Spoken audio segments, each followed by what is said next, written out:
तुम लेट तो सकते हो बिस्तर पर, सो नहीं सकते, सुलाता कोई और है।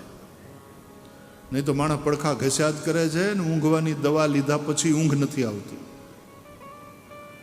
सुलाता कोई और है। तुम सुबह बिस्तर से उठते हो लेकिन जगाता कोई और है। આપણે એમ કે મારી સવારના 6:30 વાગે નીંદર ખુલી ગઈ, કોણ સુવડાવે છે, કોણ જગાડે છે?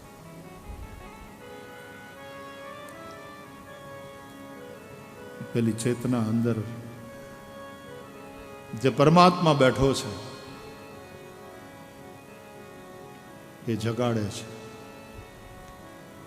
જ્ઞાન કરાવે છે, ભાન કરાવે છે આપણે કોણ છીએ, ક્યાં છીએ, શા માટે છીએ। જે કામ કરવા આવ્યા છીએ કામ કેવી રીતે કરવાનું એનું જ્ઞાન પણ એ જ કરાવે છે।